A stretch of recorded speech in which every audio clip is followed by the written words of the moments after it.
It has been more than a week since nearly 600 Dallas police officers and spouses were tested for COVID-19. Larry Collins was there when the officers were tested and joined us now live with an update. Larry?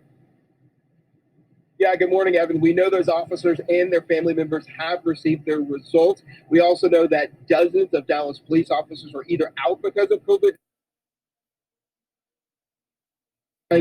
are quarantining or self-monitoring. You'll remember this all stems back to about a week ago when there was widespread testing, a full day of testing sponsored by the Dallas Police Association.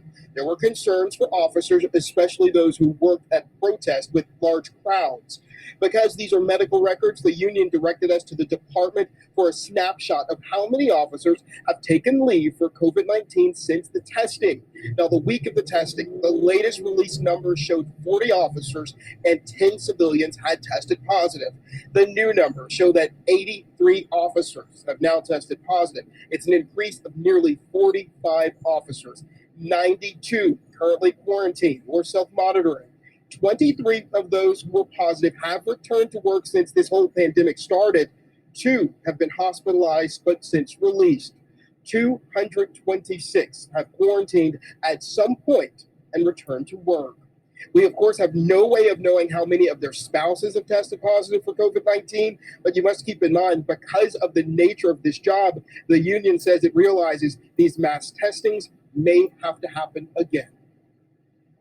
The officers know that, this is going to tell them that if they have it now, isn't going to prevent them from getting it, but it does give them a peace of mind so that they know that they are going home today, that they're healthy. And so we can continue with our PPE practices to maintain that healthiness and prevent, the virus from getting into our homes.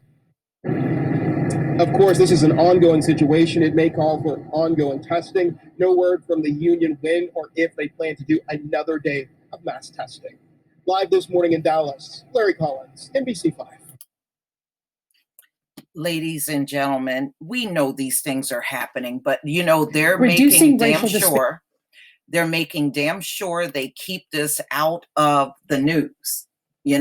If these officers are out there around protesters, and the protesters still going on, it's just mainstream news took it out.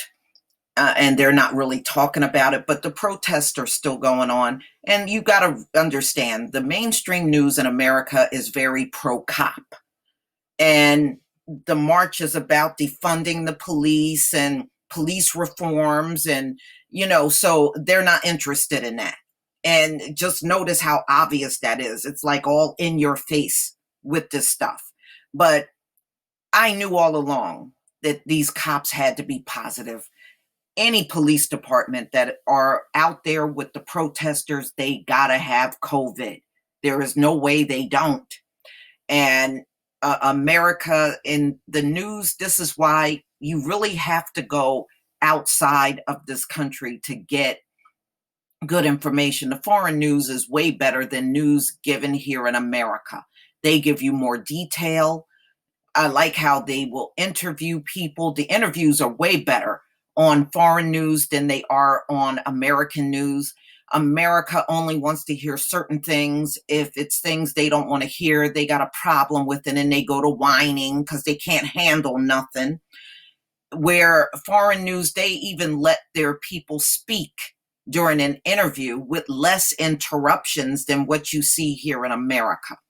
So that being said, ladies and gentlemen, the Dallas Police Department, they are struggling with COVID. As of many cops around this country, you have a job as a public servant, but we know they're more like public thugs. And they are constantly dealing with the public. There is no way they are walking around and they don't have it. If anything, these police departments nationwide are spreading COVID to other people. And I bet many of these cops are asymptomatic. And as COVID rises, it's definitely going to rise within the ranks of these police departments too. So, ladies and gentlemen, please tell me what you think about this story. I knew this was happening. And like I said, you won't see this because mainstream media in America is pro cop. They're not going to put anything that they deem as negative against cops on their news. That's why they are not showing you any more protests. The protests are still there. I see the videos damn near every day of different protests that are going on. So the folks haven't gone anywhere. They just decided to yank it and show you who their, what their true colors are and have been all along. They're very pro cop, anti black, and they support this oppressive system that's been in place for hundreds of years. So that's all you can expect from mainstream news in America. But y'all, please tell me what you think. Please leave your comment and subscribe. Don't forget to hit on the notification bell, and I'll see you on the next video. Peace, family.